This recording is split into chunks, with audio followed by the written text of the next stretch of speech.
नमस्कार दोस्तों, स्वागत है आपका हमारे YouTube चैनल में। आज की इस वीडियो में हम शुक्र प्रदोष व्रत की कथा का पाठ करेंगे। आज प्रदोष व्रत के साथ शुक्रवार का संयोग बना है, इसलिए इसे शुक्र प्रदोष व्रत कहते हैं। शुक्र प्रदोष व्रत का महत्व शास्त्रों में बहुत ही खास बताया गया है। प्रदोष व्रत में भगवान शिव और माता पार्वती की पूजा की जाती है।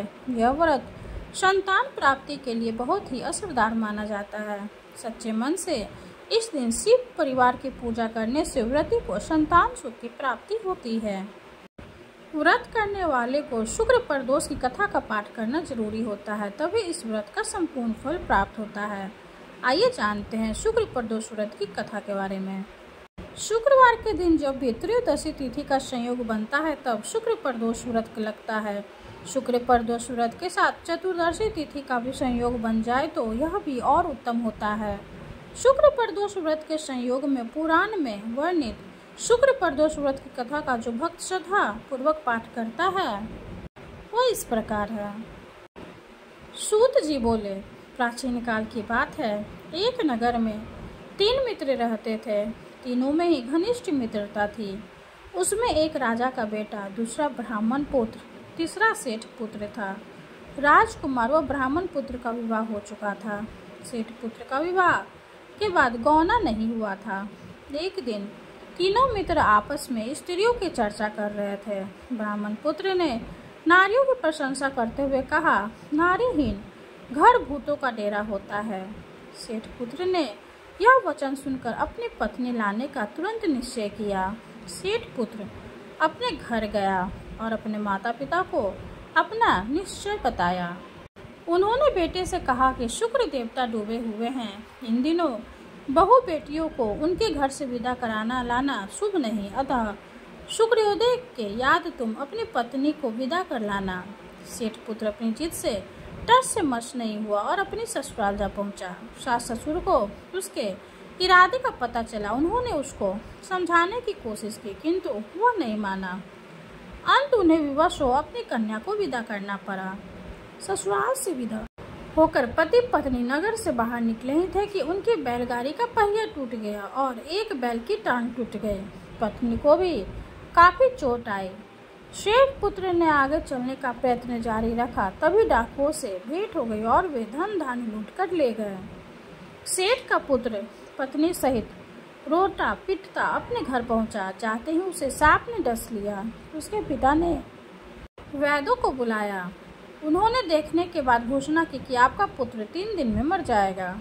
उसी समय इस घटना का पता ब्राह्मण पुत्र को लगा। उसने सेठ से कहा कि आप अपने लड़के को पत्नी सहित बहू के घर वापस भेज दो।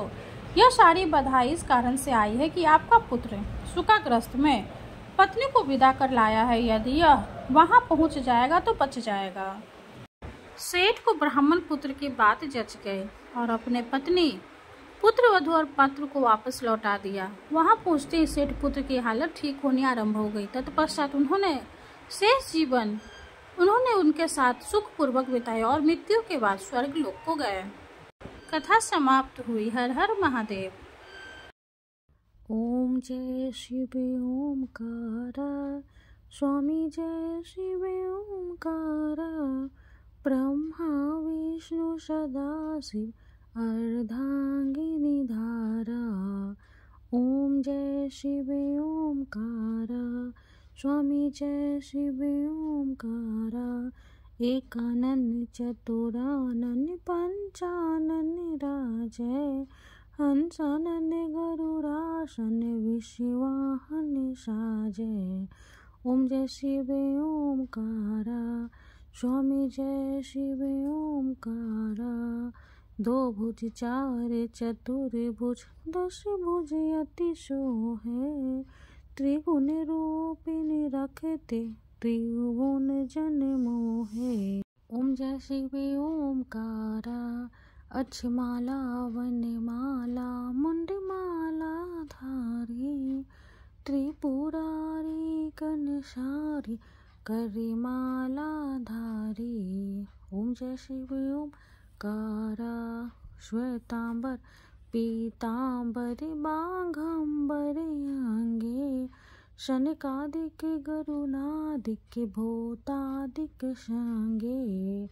ओम जय शिव ओमकारा घर के मध्य कमंडलो चक्र त्रिशूलधारी। सुखकारी दुखहारी जग पालनकारी। ओम जय शिव ओमकारा ब्रह्मा विष्णु सदाशिव जानते अविवेका। मधु कैटभ दो मारे सूर्य बहीन करे। ओम जय शिव ओमकारा लक्ष्मी व सावित्री पार्वती संगा। पार्वती अर्धांगी शिव लहरी गंगा। ओम जय शिव ओमकारा पर्वत सोहे पार्वती शंकर कैलाशा। भांगे धतुर का भोजन भस्मी में वासा। ओम जय शिव ओमकारा जटा में गंगे बहते हैं गले मंडल माला। शेष नाग लिपटावत ओढ़ते मृगशाला। ओम जय शिव ओमकारा काशी में विराज विश्वनाथ नंदी ब्रह्मचारी। नित्य उठे दर्शन पावत महिमा अति भारी। ओम जय शिव ओमकारा त्रिगुण स्वामी जी की आरती जो कोई नर गावे। कहते शिवानंद स्वामी भजते शिवानंद स्वामी मन वांछित फल पावे। ओम जय शिव ओमकारा। शंकर भगवान की जय हो। हर हर महादेव। वीडियो अगर अच्छे लगे तो लाइक करते, चैनल को सब्सक्राइब करते। धन्यवाद।